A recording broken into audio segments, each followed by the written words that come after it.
Hey guys, happy evening. I am making some broccoli and mushroom stir fry, so you can either serve it on lettuce wrap or with some brown rice, which I have made before this stream. Let's get right to it because I know I am hungry. I know my husband is hungry and we're very hangry people. I have cut up some mushrooms. These are just classic mushrooms that you can get at the store, not white button, they're baby Bella, I think.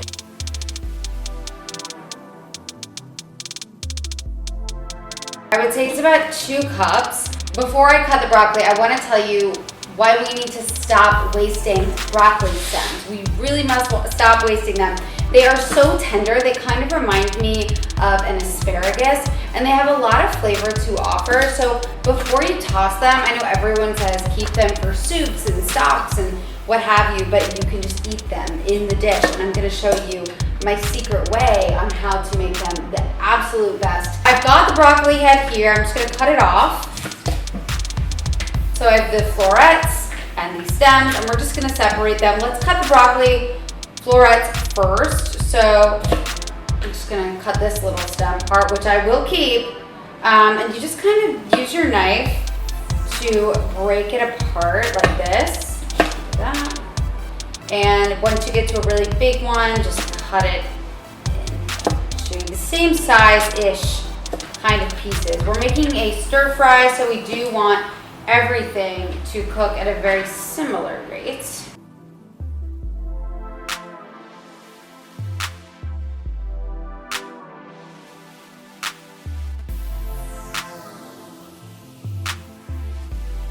What's annoying about eating the broccoli stem is the really stringy part on the outside. It kind of reminds me of celery.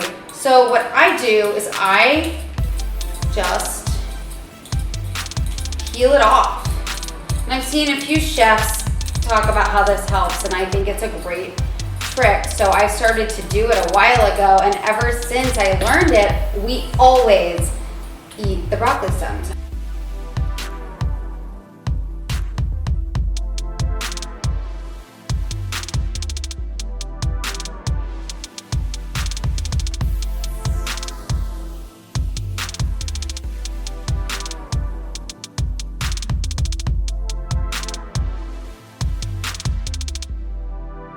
None of it is going to waste. It is so important, in my opinion, that we do not waste it.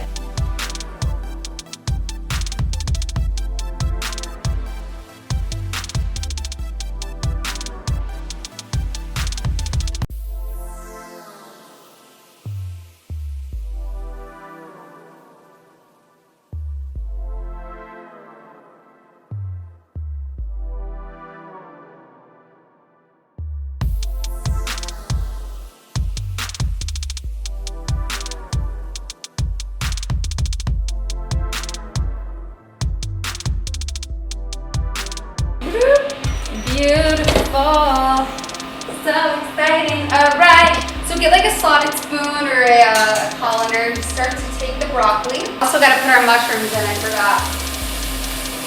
So let's put all of our mushrooms in, and we'll take all of our broccoli and put it in.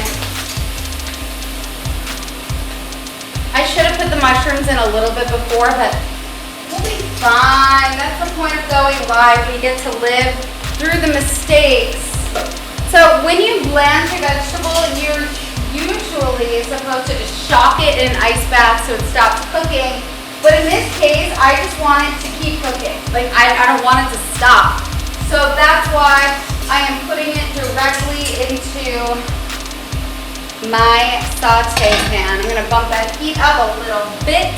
And let's start to move our vegetables around. Let's move this back a little bit. In the meantime, let's have some wine. So our mushrooms are looking nice, beautiful. Let's just throw in our sauce.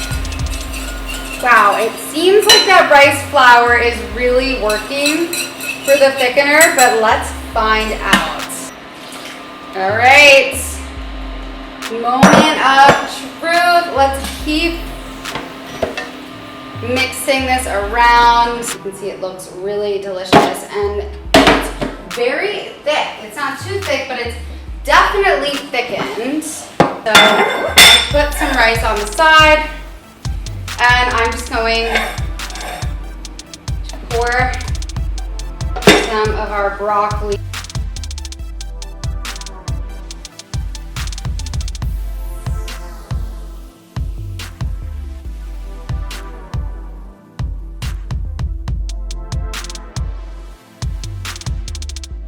We did it! We did it. It was a journey, but we did it together. You guys can definitely make this at home. And if you have any questions, feel free to ask me. My Instagram is Dining with Skyler. DM me on there. I'm always available to answer any questions.